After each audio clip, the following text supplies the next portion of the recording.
How's it going, everybody? And welcome back to another installment of Tech Support Thursday, where we're on ticket 10. It's amazing, right? Already at 10. Double-digit numbers already, folks. So I'm going to go through and read a bunch of the comments and questions that I get on my YouTube channel and try to answer them to the best of my ability. I also want to make a mention, if you haven't already done so, please like, share, and subscribe. Definitely helps me out and all that good stuff. So I will have to respond to that Twitter comment here in a minute. So I actually went back a little further than a week. I went back exactly 1 week. Normally I go back 6 days and read because I want to read the comments after the last video. But there's I get this question quite a bit, so I wanted to hit it out of the gate. This comes from Cisco Data Center 9000V video 1. Hi Rob, could you share the subscription link to get access to all topology and config files? Thanks. So on any video of this channel or the channel itself, you go to Rob Reicher's Tech channel, or if you are on one of my videos, to the left of the subscribe button, there will be a join button. That you click that join button, you pay the $10, and voila. Once your payment is cleared, you will automatically see a membership option show up on the channel itself, and you'll be able to download your files.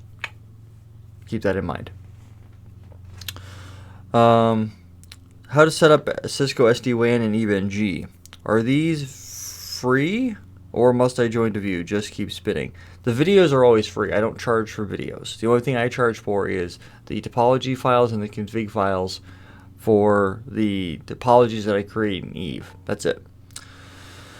So, yeah. Tech support Thursday, ticket 9. This person put, passed SD-WAN exam recently. Thanks for your videos. It helps a lot. We'll polish some topics a couple of times. So this particular person is going to go back over some content to get better at it. So congratulations on passing your SD-WAN exam. I'm sure that wasn't an easy feat by any stretch of the imagination. I know how difficult it was for me to learn everything. So congrats to you on passing. I have not taken the SD-WAN exam yet. I might be taking it here in the future, but I don't know yet. And my big focus right now is VMware. If you hadn't noticed, well, I'll get to that here in just a minute. Palo Alto Networks PC-NSA passed. Hi Rob, which exam should I take? PC-NSE or PC-NSA? I've practical knowledge on firewalls. Please suggest. So I said that PC-NSA has got a lower barrier to entry, meaning that you only have to pass one exam. You go through a training course. Actually, Palo Alto puts it on for you. So that's all I did. EDU 110, I think, is the exam number that I used. And you go to their, whoops, let me go back down to that. I bumped the button. 1 second here, folks. There we go. I went through that course. I think it was like 8 hours, and it covers everything on the blueprint. So I went through all the videos, and then I read some of the documentation, and that alone was enough for me to pass the exam clean. So I went and scheduled the exam through Pearson VUE. I think it was I got a deal on the cost of the exam too. I think it was like half off at the time, and I paid $75. I think the exam was $150, and I passed it my first attempt. It wasn't hard.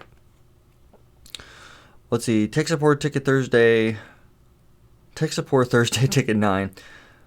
So this person wants to know how they can contact me. I did provide my email address, but I'm not sure why people, like, I've been getting a lot of people that have wanted my email as of recently, and I'm not sure why. I don't do any outside consulting, so not sure why people want to get a hold of me. On this one here, it says, I passed the vSphere 6.7 exam today. This person asked, could you recommend any course on Udemy? And I don't know any good courses on Udemy for vSphere, because I don't use Udemy to do any VMware training. I've always... CBT Nuggets has some pretty good courses. Pluralsight has some pretty good courses. But I've never used Udemy for that. I've used Udemy for Firepower, ICE, a couple of other stuff, but never VMware. is VCP 6.7 and 7.0 almost same syllabus? They're close. So the way that I like to describe this is I actually did a deep dive on 6.0. Well, 5.5. 5.1, 5.5, something like that. 5.5 is the one that I remember doing the most because I think it was 5.5 that the vCenter Server appliance came out. Or it was already there, but then you could also do enhanced linked mode, I think. I could be wrong on that. It's been a long time since I've done it. But regardless of the situation, I used to install vCenter on top of Windows Server. Now I just deploy the vCenter Server appliance. I don't even bother with the Windows Server anymore. But essentially what I did is I passed the 5.5 VCP exam back in 2014. I think I passed it. So I've been VMware certified for a long time, but it was one of those things where I did a deep dive on 6.0 when it dropped, and I went through all the different features and capabilities. I didn't do a bunch of videos on it. I'm actually going to be circling back and doing that because I have a really stable lab now. So just so everybody is aware, before I used to take a Windows server or a server, install an operating system on it like Windows Server, Windows 10, and then I would install VMware Workstation on top of that. And then I would deploy my lab with that. And that became problematic because every once in a while Workstation would check out or the server would give me a hard time or I'd have some sort of issue. And that became a major pain in the butt. Especially when you're trying to lab things up and things aren't working. It was just like, what the heck, man? So I decided to switch gears, and when I was testing out NSX is when I ran across a couple of people that had posted their their nested labs, how they had built them, deploying ESXi instead of ESXi, and I was like, well, that's kind of what I'm doing already with Workstation, right? You're just taking Workstation and installing VMs inside of it. And I'm like, this actually might be better, because then it's like you're removing one layer of the process by having Windows Server not be in the way. So I did that, and it's been really good. I've had really good success with it. So I'm going to continue doing the data center track as well in that. So there's going to, once I'm done with NSX, NSX for vSphere and NSXT for data center, I'm definitely going to be diving into that and covering those areas. But I did a deep dive in 6.0, and what I did then is the game plan was lock in one major, get really good at one major version of VMware and know it inside and out. And then as new releases come out, all I have to do is learn the new stuff.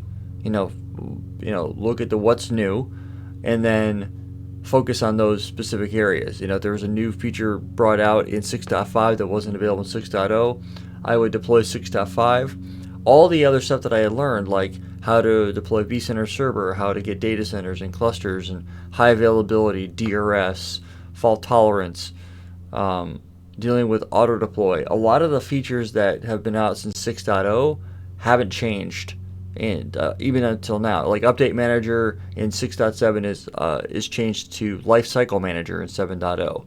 But those are some of the things to keep in mind, is when you are going from one version to the next in an incremental fashion in a positive, 6.5, 6.7, 7.0, what you're going to find out is that all you're going to have to learn is the deltas, the differences between the two versions. So lock in one major version. I decided to settle on 6.0, and I got really good at 6.5 and 6.7 and worked my way up. I used CBT nuggets for 6.5 and then 6.7. And then there was a lot of additional just reading blog posts and stuff like that. So I haven't found a course that covers everything, because there's some things that like CBT nuggets won't cover, like unattended installations, and I haven't really figured out how to do that either. I've read some blog posts that they don't go into a lot of detail.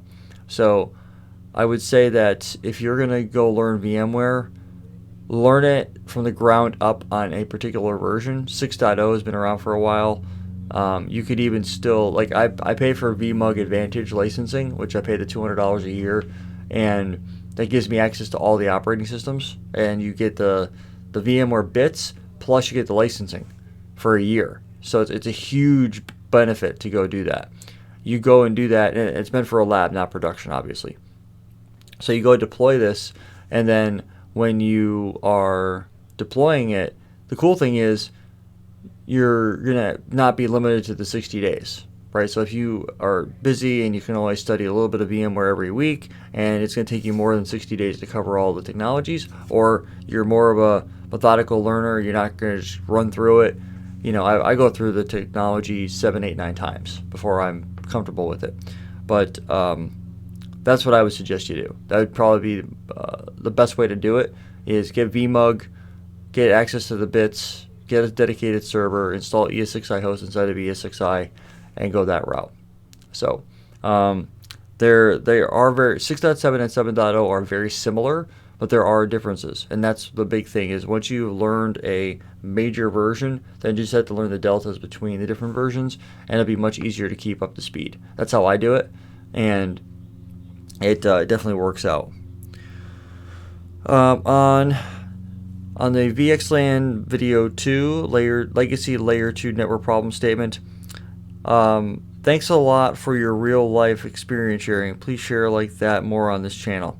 I am definitely working on doing that. Only a few more labs to cover before. Oh, this was a post on the VXLAN series, which is obviously, as you all know, has been going on for a while now. Could you please share VXLAN Eve NG topology file? Thanks. Pretty sure it's up there already. Let me go check real quick. Let me pop into that account real quick and see what the Google Drive says. Pretty sure it's already up there though. Let me take a peek though. Google Drive. Go down to YouTube. Yeah, VXLAN's already up there. So if you're looking for VXLAN, I literally, when I was creating the VXLAN series, and this is one thing that I was very adamant about, is when I would finish any particular part of VXLAN, the Eve topology is up there, as well as every video that I recorded for it. So you get the configuration for every device that I did. There's a notepad doc for the config, so you can literally just copy and paste it into your topology and all that good stuff that goes along with it. So yeah, that's all there. So if you've already subscribed, or I'm sorry, if you're a member, not subscribed, if you're a member of the channel, then you should have member access, and then when you connect to the channel, there will be a member option. And you might have to go to the channel itself, not the video. You might have to go to the Rob Breakers Tech channel to click on the actual name of the channel itself at the top of the video. And then inside your options for the channel, there will be a members area. You click on that, go down to perks, and under perks, you'll get the URL. Okay, so here's another. This one's kind of lengthy. Let me go ahead and read this one out real quick. It says, hi Rob, I was wondering if you can show an example regarding where I can have the same VLAN multiple times without having communication between them. I mean, the same way ACI will have multiple ecosystems with the same VLAN but in different tenants. VXLAN is supposed to separate this, right? Thank you. So what he's meaning is when you're creating VXLAN, you're going to go and you're going to create a new VLAN. You're going to associate a new VNI, or VXLAN network identifier, and a new SVI, so you can do all of your inter-VNI routing and things like that. What he's referring to is specifically, it says, if I can have the same VLAN multiple times without having communication between them. Okay, I must have misread that. So I answer the question with yes, you can do private VLANs. The way I interpreted that question was, you can have with VXLAN private VLANs, you can set up your private VLAN configuration and tie it to VXLAN, to where if you have a couple of devices that are set up to where you don't want to have devices be able to talk to each other and they're isolated ports, then you would be able to associate those servers to those VLANs. But what you're mentioning here with have multiple ecosystems with the same VLAN, so you can create different VRFs, and which would be a tenant, and then do different VLANs that way. But I haven't done that before. I haven't actually tested that out. So I haven't tested out multiple VRFs, multiple tenants with the same VLAN. I haven't tested that out, so I'm honestly not sure.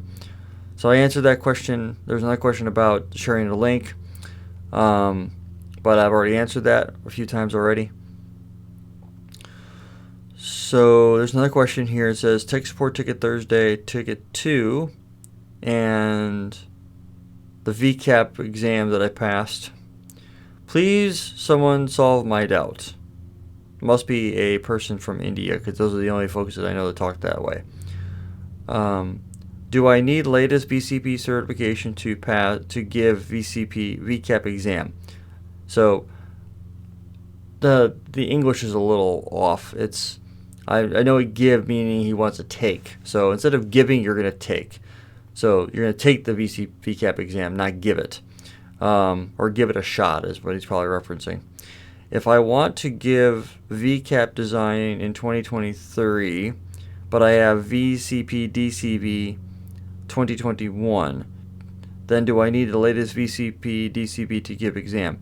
You do. And that's always going to be the case. Even if you have an older version, the VMware is very specific. It even tells you on their website specifically. If you want to go take the VCAP for any exam, they'll tell you what minimum you need. And if you go to your certification manager and you've only passed VCP 2020, for example, but you want to take the VCAP and it's 2023, and they're saying you need VCP 2022 in order to take that exam, well, guess what? Then you have to go take the updated exam before you'll be able to. I mean, you can take the exam, right? You can take any VMware exam you want without having met the prerequisites, right? VMware doesn't stop you from taking it through Pearson VUE. You just won't get credit for it. So you can take any exam you want, but if you haven't met the minimum requirements of what they're saying, and they tell you right on their website. If you go to, say, data center virtualization, and then you go to, say, VCAP for administration or deploy, design or deploy, if you click on administration, if you click on design, a VCAP design for a data center, it'll tell you what the minimums are needed. Like if you have a VCP, it'll tell you what you minimally need to have. So you don't actually have to. You don't have to do a lot of research on it. Just go right to their website. Same question for VCDX exam. Do I need latest VCP and VCAP? You would need the latest VCAP for sure. You need to pass design and deploy because you need to be an implementation expert. So you need to pass both exams before you can take the VCDX. VCDX is way, way, way, way harder. It's not something you sit down like you do for design, deploy, or VCP. You have to, basically you have to create an entire packet of information and then submit it to see if it's going to be qualified to meet the minimum threshold for VCDX. I have no intention of going after VCDX, but you never know. There was a question about hi Rob, on SD-WAN 3, the SD-WAN controller setup. Can you advise why I'm failing when installing CSR certificate signing requests for vBond and also vSmart on the vManage? I spend many hours with repeating and trying to solve this. And he gets an error type application failed. Root CA chain unable to validate the certificate. Previously successfully installed the root certificate on all the controllers. I could see it debugging on the iOS CA. Alright, so typically what I remember running into this problem is the root certificate and the CSR are two different things. The root certificate is going to be installed on the devices that you're going to be using to get a certificate signing request. So the root certificate is a certificate that the root CA generates, it exports, and then it can be basically imported and installed on your V-edges. Once you have that in play, you can, or I'm sorry, not your V-edges, and for your controllers, you can import that through the vManage and the GUI. And then you go to your controllers and you add vManage or vSmart and vBond independently. When you do that, the root certificate is automatically pushed to these devices. And then you just have to go and do a CSR for them. And I did it all through the GUI, and I showed you in the video. Once you go through that process, you're able to grab a CSR. The CSR is generated through vManage for vSmart and vBond. You take that over to your CA. You copy and paste the CSR into your CA with the generate auto or grant auto command underneath your CA server configuration, and it'll automatically get spit out a signed certificate. You take that signed certificate or the granted certificate and you paste that back into your configuration on vManage, and that should bring up your tunnels between all of your controllers. I walk you through the process. It's not very difficult to do. So in this particular issue, when you say unable to validate the certificate, my first thought is they're not valid yet. I would make sure that your certificates are valid before you start trying to do so. Time is a big deal with certificates. It's one of the big things that needs to be synchronized is the time, and that bit me a couple times until I realized what the problem was, and always made sure the time was correct. GNS3 to run, configuring GNS3 to run iOS-V, iOS-BL2, and iOS-XR. Nice. Thank you. PCNSA passed. Are Palo Alto certifications reserved? I was checking the exam on Pearson VUE. They were asking for some Academy ID, company ID, customer ID. I don't remember them being reserved. As far as I know, they are not. I simply went and scheduled. I don't remember them being... I don't remember them being blocked for any reason. On SD-WAN 2, thanks Rob, great series. I've got a question. How did you use the Cisco plug-and-play portal to whitelist the V-edges? I've got an ISR, Integrated Services Router, I want to add to the lab, and I don't want to use the portal. Is there a workaround for this? So I never used the ISR or the CSR 1000Vs in order to make this work. She's referring to the ISR 4K, which you can, with a certain version of code, you can actually get an ISR 4K to be a V-edge. That is an option. I recommended vMic networking. He actually went through the process of doing this. There's a few other people online that went out and actually did the config where they ingested the. They went out to. You actually do have to go to the portal and do some stuff, but I didn't test out any of that. I did have the CSR 1000V rolled out, but I'll be honest with you, that image, the 16.11 or 12 image, the SD-WAN, the iOS XE SD-WAN image, that one was what I tried to use, and I needed to go to do basically what she mentions, the plug-and-play portal. I didn't do that because I didn't want to be bothered with it. It's the only thing. It's the one thing about deployment that I never tested. So there's another question here. Excuse me. On SD-WAN 10. Hi, how can I advertise a default route from HQ to branches? Because I configure.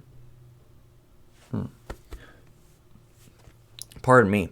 I configure IP route default VPN 0 in HQ so I can have internet access. But this default route is not advertised to other V-edges. The only way I can advertise is to configure IP route null 0. But the problem with this one is I lose my NAT and thus can't access the internet.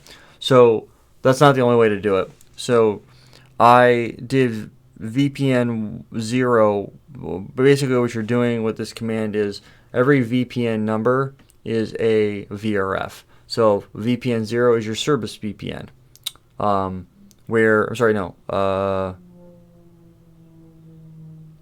VPN 0 is your, I forget what they call it. It's been so long.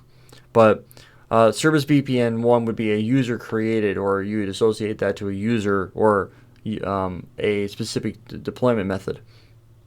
And what you're doing with the command IP route is you're in VPN, service VPN 1, and you want to punch a hole from service VPN 1 out to the internet.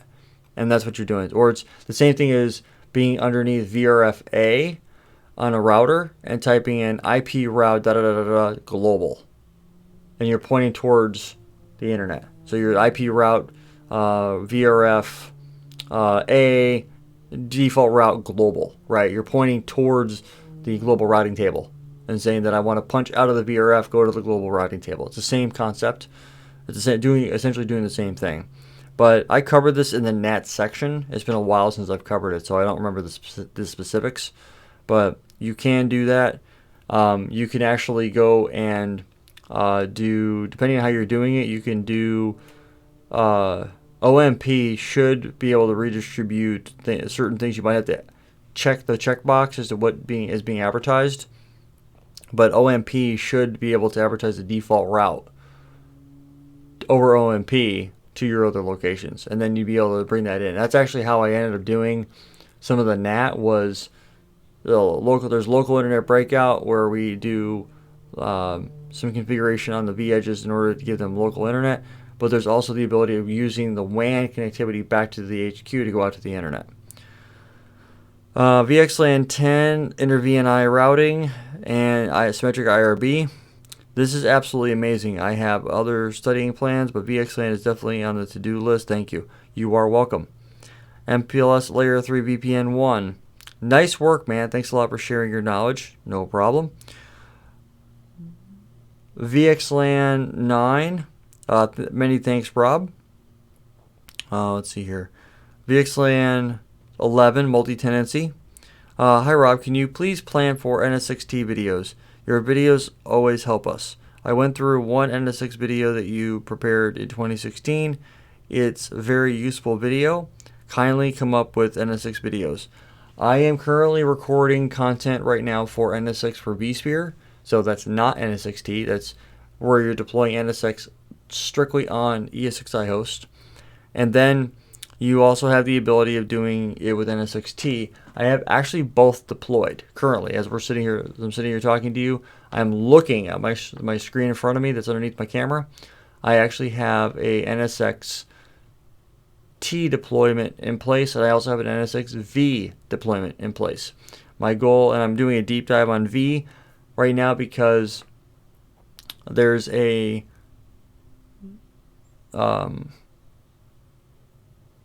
well, I'm not sure how much information I want to give away right now, but I will be talking about something in the very near future. But anyway, I'm covering both. I'm doing a V deep dive right now, and once I'm done with that, and the reason I'm doing the V deep dive is because I want to go take the VCIX for it, and I'm also studying for T to knock out the VCP. I'll be taking the VCP here very, very soon, and then I'm going to take the design exam shortly thereafter. I need to go through the NSXT design guide a little bit more thoroughly. But once I've got that down, I'm going to go jump over to take the deploy exam. But the sad part about it is I can't find a testing facility around me that'll let me take the exam before mid-July. So that's something that I'm actively working towards. But I'll be honest with you, NSX for vSphere isn't that hard. It's actually pretty easy to do, but once you have it in place, it's pretty easy to knock out. And but yeah, that's pretty much how it's working out for me. I'm actually having a lot of fun with it, and I've got like NSXT. I've got it deployed. I've already tested out inline and one-armed load balancers on it using T1 and T0 gateways. It's actually pretty cool stuff. So, but that'll be coming out here in the very near future. How vSphere networking works. Great video, thank you. I am thinking about setting up my home lab with a proper VMware setup. I don't want to use VMware Workstation. I don't blame you, now that I have stopped using Workstation. I have access to all VMware software, so I can install vCenter and anything else I want. How would you advise I set it up? I want to have 2 ESXi hosts. I want to be able to set up vMotion, use my free NAS, SAN NAS, and just replicate a real environment without spending a ton of money. I'd rather not have 5 NICs HBAs in each machine. I'm trying to keep it simple but proper. Any suggestions would be greatly appreciated. So I went ahead and explained. I said all but one of my servers has 4 NICs. Everything else is 2. I just VLAN define each service: management, vMotion, vSAN, iSCSI, NFS, fault tolerance. Everything rides over the same physical NICs. Works pretty well. So this person did respond. Got it. So just use VLANs to save myself from Lord of HPA NICs. Yep. Figured there was a way. I worked with it plenty in production, but never set up my own environment. Do you use the same switch for everything? I do. I'm a systems engineer, but not much network experience. I'm trying to understand how to make it all work in terms of networking. Same switch, VLANs, and that's it. Do these VLANs communicate with each other? In which case I can assume I need a router. I'll respond to this one directly, but unless you are planning on doing any type of inter-VLAN routing, you wouldn't need a router. If you're looking to separate services, like keeping iSCSI separate from fault tolerance and keeping NFS separate from vMotion, I wouldn't recommend using a router. You could, but the moment you put a router in place, you're going to allow communication, but that means that you're going to have to point to a default gateway in order for that to happen. But I'll respond to that question.